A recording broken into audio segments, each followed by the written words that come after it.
اگر کوئی ڈرائیونگ سیکھ لیتا ہے، یعنی آداب اس نے سیکھ لیے، لیکن اس نے شرائط ہی پوری نہیں کی، تو اس کا کام کبھی نہیں ہو سکتا، کیونکہ اس کو الاؤ ہی نہیں کیا جائے گا کہ تمہاری تو ایج ہی نہیں ہے تو تم تو ڈرائیونگ نہیں کر سکتے۔ بے شک آپ نے سیکھ لیے، اب آپ نے آداب سیکھ لیے سارے کے سارے، لیکن آپ نے دعا کی شرائط پوری نہیں کی تو آپ کی دعا قبول نہیں ہو سکتی۔ اس لیے بہت سے لوگ یہ شکوہ کرتے ہیں کہ ہماری دعائیں تو قبول نہیں ہوتی، کیونکہ انہوں نے دعا کی شرائط ہی پوری نہیں کی ہوتی۔ تو انشاءاللہ آج ہم وہ سیکھیں گے۔ پہلی شرط کیا ہے؟ دعا میں اخلاص ہونا۔ اخلاص کیا ہوتا ہے؟ خالص، جیسے سورہ اخلاص ہے جس میں پیور اللہ سبحانہ تعالیٰ کی تعریف بیان کی گئی ہے، اللہ ہے کون، اللہ کا تعارف بیان کیا گیا ہے، ٹھیک، قل هو اللہ احد، کہہ دو کہ اللہ ایک ہے، پورا اخلاص ہے اس کے اندر، کوئی شرک نہیں۔ اسی طرح دیکھیں جتنی بھی عبادات ہیں اگر ان میں شرک آ جائے، شراکت آ جائے، جیسے آپ نماز ادا کر رہے ہیں اور آپ وہ نماز کسی کے لیے ادا کریں کہ کوئی آپ کو دیکھے اور آپ کی تعریف کرے، تو آپ کا عمل وہ ضائع ہو جاتا ہے، کیونکہ آپ نے اس کی شرط پوری نہیں کی۔ آپ نے روزہ رکھا، کس لیے روزہ رکھا؟ تاکہ سب کو پتہ چل جائے میں بہت روزے دار ہوں، ٹھیک ہے۔ آپ نے تہجد پڑھی اس لیے کہ آپ سب کو بتا سکیں کہ آپ رات کو اٹھتے ہیں اور اٹھ کے دعا کرتے ہیں، تو آپ نے عبادات کی جو شرائط تھی وہ پوری نہیں کی، تو آپ کی عبادت قبول نہیں ہوں گی۔ تو ہم نے پڑھا تھا کہ دعا بھی ایک عبادت ہے، تو دعا کے اندر بھی یہ شرط ہے کہ اس میں اخلاص ہو، خالص ہوں آپ، یعنی آپ اللہ سبحانہ تعالیٰ سے مانگ رہے ہوں، ٹھیک ہے۔ سورہ الاعراف میں آتا ہے بے شک جنہیں تم اللہ کے سوا پکارتے ہو وہ تمہاری مثل بندے ہیں، یعنی جن کو آپ اللہ کے سوا پکارتے ہیں وہ تو آپ ہی کی طرح کے بندے ہیں۔ اس کا مطلب کہ آپ کی دعا کے اندر شراکت آ گئی ہے، آپ اللہ سے نہیں مانگ رہے بلکہ آپ بندوں سے مانگ رہے ہیں، اس میں اخلاص نہیں ہے، یعنی آپ نے جو پکارا وہ اپنے رب کو نہیں پکارا، آپ نے تو اس کی مخلوق کو پکارا ہے، اس میں تو اخلاص نہیں ہوگا، اس میں تو پیورٹی نہیں ہوگی، تو کیسے وہ دعا قبول ہوگی؟ وہ تو آپ ہی کی طرح کے بندے ہیں جن سے آپ مدد مانگتے ہیں، تو آپ نے تو اللہ سے مدد مانگنی ہے انشاءاللہ۔ یہ جو من دون اللہ ہے یہ کیا ہے؟ یہ جو آیت تھی ان الذین تدعون من دون اللہ عباد امثالکم، اس میں من دون اللہ کیا ہے؟ اللہ کے سوا، یعنی بے شک جنہیں تم اللہ کے سوا پکارتے ہو تمہاری مثل ہے، دون اللہ مطلب اللہ کے سوا، تو اللہ کے سوا میں ہر وہ چیز شامل ہے جو اللہ کے علاوہ ہے، ٹھیک ہے، جسے اللہ نے پیدا کیا، اس میں انسان بھی، حیوان، جانور سب آ جاتے ہیں۔ تو اگر آپ اللہ کو چھوڑ کے ان سب کی عبادت کریں گے، ان سب کو پکاریں گے، تو گویا آپ نے شرک کیا ہے، آپ نے اللہ سے نہیں مانگا، ٹھیک ہے۔ ایک بڑی خوبصورت حدیث ہے، نبی صلی اللہ علیہ وسلم نے اپنے چچا زاد بھائی جو ابن عباس تھے ان کو کچھ جو ہے وہ بات کہی تھی، وصیت کی تھی، وہ میں آپ کو بتاؤں گی۔ نبی صلی اللہ علیہ وسلم نے فرمایا اے لڑکے میں تمہیں چند کلمات سکھاتا ہوں، تو اللہ تعالیٰ کے احکام کی حفاظت کر، اللہ تعالیٰ تیری حفاظت کرے گا، یعنی اللہ کے احکام کی، اللہ کے حکموں کی حفاظت کر، اللہ تعالیٰ تیری حفاظت کرے گا۔ تو اللہ تعالیٰ کے احکام کی حفاظت کر، تو اسے اپنے سامنے پائے گا، تجھے جب کوئی سوال کرنا ہو تو اللہ تعالیٰ ہی سے کر، اور جب مدد مانگنی ہو تو اللہ تعالیٰ ہی سے مانگ۔ کتنی خوبصورت بات ہے، ہم نے سارے احکامات پورے کرنے ہیں تو پھر رب اسی طرح ہوگا جیسے ہم اس کو اپنے سامنے پائیں گے، فوراً اللہ ہماری پکار کا جواب دے گا۔ لیکن کرنا کیا ہے کہ سوال کرنا ہے، مدد مانگنی ہے تو اللہ سے مانگنی ہے، اور کسی سے نہیں مانگنی۔ لوگ روتے رہتے ہیں، دوسروں سے مانگتے رہتے ہیں، ٹھیک ہے، اسی لیے ان کی پوری نہیں پڑتی، ان کی دعائیں قبول نہیں ہوتی، ان کے مسئلے حل نہیں ہوتے۔ تو ہمیں مانگنا ہے تو خالصتاً اللہ سے مانگنا ہے۔ پھر وہی بات ایاک نعبد و ایاک نستعین، اللہ صرف تیری عبادت کرتے ہیں اور صرف تجھی سے مدد مانگتے ہیں۔ تو یہ جو صرف تجھی سے مدد ہے یہ کیا؟ یہ اخلاص ہے، اللہ کو یہی تو چاہیے۔ تو ہم نے ایسے نہیں کرنا کہ مسائل پریشانیاں آئی ہیں تو ان کے چھٹکارے کے لیے ہم غار میں چھپ جائیں، اپنے کمروں کے دروازے بند کر لیں، کسی سے ملنا جلنا چھوڑ دیں، ایسے نہیں کرنا۔ ہم نے کیا کرنا ہے؟ ہم نے اس ذات کو پکارنا ہے، اللہ ہماری دعائیں قبول کرے گا انشاءاللہ، وہ ہمیں مشکلوں سے باہر نکالے گا۔ تو اگر ہم نے اپنے زندوں کے لیے دعا کرنی ہے تب بھی اخلاص کے ساتھ، ہم نے اپنے مردوں کے لیے دعا کرنی ہے تو بھی اخلاص کے ساتھ، اپنے لیے دعا کرنی ہے تو بھی اخلاص کے ساتھ، تو جو کچھ مانگنا ہے اخلاص کے ساتھ مانگنا ہے انشاءاللہ۔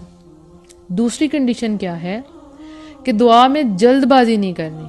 اچھا، اس چیز کو آپ نے بہت اچھے طریقے سے سمجھنا ہے، جلد بازی کیا ہوتی ہے۔ سب سے پہلے یہ دیکھیں کہ دعا جو ہے نا وہ برباد ہو جاتی ہے جلد بازی کی وجہ سے۔ اب جلد بازی کیا چیز ہے؟ اس میں ایک حدیث آپ کو سناؤں گی۔ بندے کی دعا مسلسل قبول ہوتی رہتی ہے جب تک وہ کسی گناہ یا قطع رحمی کی دعا نہیں کرتا، ٹھیک ہے، تب تک قبول ہوتی رہتی ہے۔ نمبر 1، جب آپ کسی گناہ کی جو دعا نہیں کرتے، دوسرا قطع رحمی، تعلق توڑنے کی دعا نہیں کرتے، اور جب تک وہ جلد بازی نہیں کرتا. اب سوال یہاں تو جلد بازی کیا ہے؟ تو رسول اللہ صلی اللہ علیہ وسلم سے پوچھا گیا جلد بازی سے کیا مراد ہے، تو آپ نے فرمایا مثلاً وہ کہتا ہے کہ میں نے بہت دعا مانگی ہے، مجھے یقین نہیں کہ میری دعا قبول ہو، تب وہ تھک جاتا ہے اور دعا کرنا چھوڑ دیتا ہے. یہ ہے جلد بازی. یعنی آپ کہیں کہ میں نے بہت دعائیں مانگی ہیں پر میری دعا قبول نہیں ہوئی، یا آپ مانگ رہے ہیں اور کہہ رہے ہیں میں دعا تو مانگ رہا ہوں لیکن مجھے یقین نہیں کہ دعا قبول ہو، اور پھر انسان تھک ہار کے دعا کرنا چھوڑ دیتا ہے. ٹھیک ہے، اکتا جاتا ہے اللہ سے مانگتے مانگتے. یہ ہے جلد بازی. ٹھیک ہے، اب دیکھیں اللہ کے فرشتے کیسے ہیں. قرآن میں آتا ہے اور جو فرشتے اس کے پاس ہیں وہ اس کی عبادت سے نہ تکبر کرتے ہیں اور نہ تھک کر عبادت چھوڑتے ہیں. اللہ کے فرشتے کیا کرتے ہیں؟ اللہ کی عبادت کرتے رہتے ہیں، کبھی بھی نہیں چھوڑتے، کبھی بھی نہیں تھکتے. اور ایک انسان ہے کہ وہ اللہ سے مانگ کے تھک جاتا ہے کہ میری دعا قبول نہیں ہوئی. ٹھیک ہے، ایک اور بڑی پیاری حدیث ہے کہ تم میں سے ہر ایک کی دعا اس وقت تک قبول کی جاتی ہے جب تک وہ یہ کہتے ہوئے جلد بازی نہیں کرتا کہ میں نے دعا مانگی تھی مگر وہ قبول نہیں ہوئی. یہ جلد بازی ہے. آپ نے یہ نہیں سمجھنا کہ ہم اللہ سبحانہ تعالیٰ سے مانگیں گے اللہ تعالیٰ ہمیں جلدی جلدی عطا کر دے، جلدی جلدی بھلائی دے، تو یہ جلد بازی ہے. نہیں، وہ آپ مانگ سکتے ہیں. جیسے ایک موقع پہ نبی صلی اللہ علیہ وسلم نے فرمایا تھا کہ اے ہمارے اللہ ہم پر ایسی بارش نازل فرما جو جلد آنے والی ہو نہ کہ دیر لگانے والی. ٹھیک ہے، اکثر لوگ دعا کرتے ہیں، اکثر لوگ کہتے ہیں کہ دیر سے آئے درست آئے. کیوں دیر سے آئے؟ آپ اللہ سے مانگے، اللہ آپ کو فوراً عطا کرے گا. اللہ کے پاس تو کسی چیز کی کمی نہیں ہے نا. آپ اللہ سے یہ مانگ سکتے ہیں اللہ سبحانہ تعالیٰ یہ جو بھلائی ہے جلدی میرے تک پہنچ جائے. ٹھیک ہے، لیکن اس طرح سے نہیں مانگنا کہ اللہ تعالیٰ میں نے بہت مانگا میری دعا قبول نہیں ہوئی. یہ ہے جلد بازی کہ آپ نے دعا کرنا چھوڑ دی. یہ جلد بازی ہے.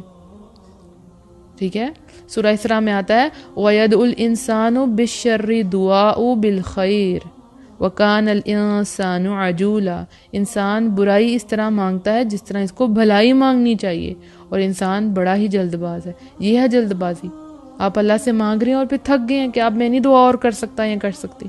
یہ جلد بازی ہے. تو جب بھی دعا کرنی ہے بڑے اطمینان کے ساتھ دعا مانگنی ہے، اور اس میں دوام ہونا چاہیے، مستقل مزاجی ہونی چاہیے، چھوڑنی نہیں آپ نے دعا. ٹھیک ہے، کبھی کبھی آپ بالکل قریب ہوتے ہیں منزل کے لیکن آپ وہاں سے پیچھے ہٹ جاتے ہیں. بالکل قریب ہوتے ہیں، بس وہ کام ہونے والا ہوتا ہے لیکن آپ تھک جاتے ہیں. وہی تو انسان کا ٹیسٹ ہے. آخری لمحے تک جب تک وہ خیر پھوٹ نہ جائے، وہ جو دعائیں آپ نے اللہ سے مانگی ہیں وہ دروازے کھل نہ جائیں، تب تک آپ نے دستک دیتے رہنا. ہم کسی انسان کے گھر کے باہر کھڑے ہوں نا، وہ ہمیں اوائڈ کر رہا ہو اور ہم کتنی نوک کریں، بیل بجائیں تو کبھی نہ کبھی دروازہ کھل جاتا ہے. تو پھر یہ تو اللہ اور بندے کا معاملہ ہے. جو بندہ کھٹکھٹائے گا، روئے گا تو اللہ اس کی دعا ضرور قبول کرے گا. بس تھکنا نہیں ہے، رکنا نہیں ہے، دعائیں مانگتے رہنے اور جلد بازی نہیں کرنی کہ میں نے مانگا اور مجھے نہیں ملا. ہمیشہ مانگتے رہنا. اور ہاں، خیر کی چیزیں جلد مانگے، یا رب العالمین جلد عطا فرما، اس میں کوئی برائی نہیں ہے. ٹھیک ہے، تیسری شرط کیا ہے کہ انسان بھلائی کی دعا کرے، یعنی اس کی دعاؤں میں برائی نہ ہو، یعنی حرام کاموں کی دعائیں نہ ہوں. ٹھیک ہے، بندہ مسلسل دعا کرے اسے قبول ہوتی رہے گی، لیکن جب اس نے گناہ کی دعا مانگی تو وہ قبول نہیں ہوگی. سپوز کوئی کہتا ہے کہ میں نے میوزیکل کانسرٹ میں جانا ہے، میں نے سنگر بننا ہے، میری دعا قبول ہو جائے. اب یہ چیز غلط مانگ رہا ہے وہ. ٹھیک ہے، مجھے مووی کی ٹکٹ مل جائے، میں سینما جا سکوں، یہ غلط بات ہے، پھر دعائیں قبول نہیں ہوتی. تو جو آپ مانگ رہے ہیں اس میں کوئی گناہ کی چیز نہیں ہونی چاہیے. اگلی شرط کیا ہے کہ آپ جو دعائیں مانگیں، جو بھی آپ دعا اللہ سبحانہ تعالیٰ سے مانگیں، تو آپ کو یہ یقین ہونا چاہیے کہ یہ قبول ہوگی. یقین اس میں بہت ضروری ہے. یعنی آپ کا جو دل ہے وہ اس چیز کی گواہی دے کہ مجھے یہ مل جائے گا. یہ بہت ضروری ہے. یعنی ایک تو اخلاص تھا جس میں ہم نے کہا کہ اللہ سے مانگنا ہے، لیکن دوسرا یہ کہ آپ کو دعا کی قبولیت پہ یقین ہو. ٹھیک ہے، یعنی ایک حدیث میں آتا ہے کہ تو اے لوگو جب تم اللہ سے دعا کرو تو قبولیت کے یقین کے ساتھ کیا کرو، کیونکہ اللہ تعالیٰ اس بندے کی دعا قبول نہیں کرتا جو غافل دل یا بے پرواہی سے دعا کرتا ہو. ٹھیک ہے، یعنی آپ کا دل آپ کو پتہ ہی نہیں ہے آپ اللہ تعالیٰ سے کیا مانگ رہے ہیں. آپ کو پتہ ہی نہیں کن الفاظ میں آپ دعا کریں، آپ کو خود بھی سمجھ نہیں ہے، سم ٹائم آنکھیں بند ہو رہی ہیں اور دعا مانگ رہے ہیں، پتہ نہیں کیا مانگ رہے ہیں، یا بس جو رٹی رٹائی دعائیں تھیں وہ پڑھ لی، دل سے تو مانگی ہی نہیں۔ تو آپ جو کچھ منہ سے نکال رہے ہیں، پہلی بات آپ کو سمجھ ہو کہ آپ اللہ سے کیا مانگ رہے ہیں، اور دوسری بات آپ جس ذات سے مخاطب ہیں، جس سے مانگ رہے ہیں، آپ اس کو بھی جانتے ہو۔ جب آپ کو اللہ کی ذات کی پہچان ہی نہیں ہے، ٹھیک ہے، تو آپ اللہ کے آگے اپنی ساری اپلیکیشنز رکھ دیں گے، لیکن آپ نے اللہ کو پہچانا ہی نہیں کہ اللہ یہ سب کچھ کرنے پہ قادر بھی ہے کہ نہیں، اور آپ کو پتہ ہی نہیں آپ کس سے مانگ رہے ہیں۔ اس دنیا میں جب آپ کسی سے مانگتے ہیں تو آپ کے ذہن میں ایک امیج ہوتا ہے کہ اس کے پاس اتنا مال ہے یہ مجھے دے ہی دے گا، یعنی آپ کو یقین ہوتا ہے۔ تو اللہ کی ذات کو پہچاننا، آپ کو پتہ ہونا چاہیے آپ کس سے مخاطب، اللہ سے مخاطب ہے، تو پھر وہ انسانوں کی طرح تو نہیں نا رب آپ کا، تو پیارے پیارے الفاظ میں اللہ سے دعا مانگنی ہے، کانشیس ہو کے، دل آپ کا ساتھ ہو، ٹھیک ہے، دل اور زبان دونوں کٹھے ہوں، ملے ہوں، یہ آپ کو پتہ ہو کہ آپ کیا بول رہے ہیں، یعنی یہ نہیں کہ جلدی جلدی دعا مانگی خود بھی سمجھ نہیں آئے کہ کیا مانگی، یا فضول جملوں میں دعا مانگ دی، ایسے دعائیں نہیں قبول ہوتی۔ غافل دل، بے پرواہ، بس اللہ تعالیٰ یہ عطا کر دے، یہ کر دے، یہ کر دے، اور بس دعا ختم، السلام علیکم، بس ایسا نہیں کرنا آپ نے۔ جو مانگنا ہے وہ دل سے مانگنا ہے، اور پھر یہ یقین رکھنا ہے کہ میری دعا ضرور قبول ہوگی، ضرور قبول ہوگی، تو انشاءاللہ اللہ ضرور دعا قبول کرے گا۔ اس کے بعد ایک شرط کیا ہے دعا کی قبولیت کے لیے؟ پاکیزہ اور حلال رزق، یعنی ایک انسان جس کا رزق پاکیزہ نہیں ہے، وہ جو مال کما رہا ہے وہ حرام ریسورسز سے کما رہا ہے، وہ جو کپڑے پہن رہا ہے وہ حرام ہے، تو اس کی دعائیں کیسے قبول ہوں گی؟ ٹھیک ہے، سورہ بقرہ میں آتا ہے لوگوں میں ایسے بھی ہیں جو اللہ سے التجا کرتے ہیں کہ اے ہمارے رب ہمیں جو دینا ہے دنیا میں ہی عنایت کر دے، ایسے شخص کے لیے آخرت میں کوئی حصہ نہیں۔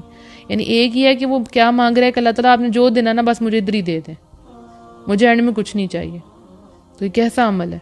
یہ شرط پوری نہیں ہوتی، یہ دعائیں پاکیزہ دعائیں نہیں ہیں، یہ اچھی دعائیں نہیں ہیں، یہ اچھی دعاؤں میں سے دعا نہیں ہے۔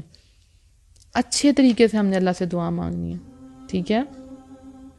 اور یہ دیکھیں کہ جو متقی لوگ ہوتے ہیں، جو پاک صاف رہنے والے ہوتے ہیں، اللہ سے ڈرنے والے ہوتے ہیں، تو اللہ سبحانہ تعالیٰ ان کی دعائیں بھی قبول کرتا ہے۔ ایک حدیث کا مفہوم ہے اس طرح سے کہ نبی صلی اللہ علیہ وسلم نے اس شخص کا ذکر کیا جو لمبا سفر کرتا ہے، اس کے بال گرد میں ڈوبے ہوئے ہیں، مطلب بہت مٹی ہے، وہ اپنے دونوں ہاتھ آسمان کی طرف اٹھاتا ہے اور کہتا ہے کہ اے میرے رب، اے میرے رب، حالانکہ اس کا کھانا، اس کا پینا، اس کا لباس حرام ہے، وہ حرام مال ہی سے پلا بڑا ہے، تو اس کی دعا کیسے قبول ہو سکتی؟ ایسے لوگوں کی دعائیں قبول نہیں ہوتی، ٹھیک ہے۔ اور یہ بھی کہ جو کہتا ہے کہ مجھے بس ادھر ہی مل جائے، کتنا جلد باز ہے وہ، یہ اچھی دعائیں نہیں ہیں، یہ پاکیزہ دعاؤں میں نہیں ہیں۔ تو ہم نے پہلے دیکھنا ہے کہ جو ہم کمائی کر رہے ہیں وہ حلال ہے کہ حرام ہے۔ حرام لوگوں کی، جو حرام کمائی کرتے ہیں ان کی دعائیں قبول نہیں ہوتی۔ اور پھر یہ بھی کہ واقعی ہم اللہ سے ڈرنے والے ہیں کہ نہیں ڈرنے والے ہیں۔ اللہ تعالیٰ ہم ان لوگوں میں شامل کرے کہ جن کی دعائیں قبول ہوتی ہیں، اور ہم نے اپنے کھانا پینا لباس یہ سب کچھ چیک کرنا ہے کہ یہ حلال اور طیب ہے کہ نہیں، حلال بھی ہو اور طیب بھی ہو، نہیں پاک بھی ہو۔ بہت سی چیزیں حلال تو ہیں لیکن وہ طیب نہیں ہوتی، وہ پاک نہیں ہوتی، سو ہم نے ان میں سے چوز کرنا ہے کہ پاک چیزیں کون ہیں۔ اب دیکھیں آپ کے کھانے پینے کا ہماری زندگی پر، ہماری عبادات پہ کتنا فرق پڑتا ہے۔ ایک وہ انسان جو جنک فوڈ کھا رہا ہے، سپوز جنک جو ہے وہ حلال ہے، آپ چکن کھا رہے ہیں لیکن وہ آپ کی صحت کے لیے ٹھیک نہیں ہے، تو آپ کی عبادات میں خرابی آ جائے گی، ٹھیک ہے۔ اس کے بعد اگلی شرط دیکھیں، بہت سے لوگ اس کو میں یہاں پہ کلیئر کر دوں، بہت سے لوگ جو ہیں وہ کہتے ہیں کہ نبی صلی اللہ علیہ وسلم پہ درود نہ بھیجیں تو دعائیں قبول نہیں ہوتی۔ نہیں، مستحب ہے، یعنی پسندیدہ ہے کہ آپ اپنی دعا کے ساتھ درود شریف پڑھیں، یہ شرائط میں آ گئی، آپ پڑھیں تو آپ کی دعائیں مطلب جلدی قبول ہو جائیں گی، لیکن ایسی بات نہیں کہ دعا قبول نہیں ہوگی، لیکن پڑھیں گے تو بہت اچھی بات ہے۔ جیسے دیکھیں آپ گھر سے باہر نکلتے ہیں تو آپ جو دعا ہے بسم اللہ توکلت علی اللہ لا حول ولا قوت الا باللہ، اس میں نبی صلی اللہ علیہ وسلم پہ درود نہیں بھیجا جا رہا، اور آپ ایک دعا مانگتے اللہم انی اعوذ بک من البرص والجنون والجذام وسیء الاسقام، تو اس کے اندر بھی درود شریف نہیں آتا۔ کتنی ذکر و اذکار ہے جن میں درود شریف نہیں آتا۔ اگر آپ درود شریف پڑھ لیں تو یہ مستحب ہے، یعنی پسندیدہ عمل ہے، الحمدللہ۔ تو یہ وہ ساری شرائط ہیں، یہ ساری کنڈیشنز ہیں کہ یہ پوری ہوں گی تو ہی آپ کی دعائیں قبول ہوں گی، ٹھیک ہے۔ آپ سارے آداب سیکھ لیں، ایسے دعا مانگنی ہے، ایسے مانگنی ہے، لیکن آپ شرط ہی پوری نہیں کر رہے، آپ دعائیں دل سے نہیں کر رہے، تو پھر وہ کیسے قبول ہوں گی؟ آپ کے اندر اخلاص ہی نہیں ہے، آپ کے اندر تڑپ ہی نہیں ہے دعا کی، پھر وہ کیسے قبول ہوگی؟ آپ کا کھانا پینا حرام ہے، نہیں دعائیں قبول ہوں گی. تو آج آپ نے ان سب چیزوں کی لسٹ بنا کے جائزہ لینا ہے کہ ان میں سے کوئی ایسی چیز ایسی تو نہیں جو آپ کر رہے ہیں، کہیں آپ تو جلد بازی تو نہیں کر رہے، یا ایسا تو نہیں کہ بس آپ دعائیں مانگنے چھوڑنے ہی والے تھے تو اللہ تعالیٰ نے آپ کو یہ آڈیو سنا دی کہ آپ نے اس میں جلد بازی نہیں کرنی، مانگتے رہنا ہے، دستک دیتے رہنا ہے، دروازہ انشاءاللہ ضرور کھل جائے گا. اپنی دعا میں یاد رکھیے گا. السلام علیکم ورحمۃ اللہ وبرکاتہ.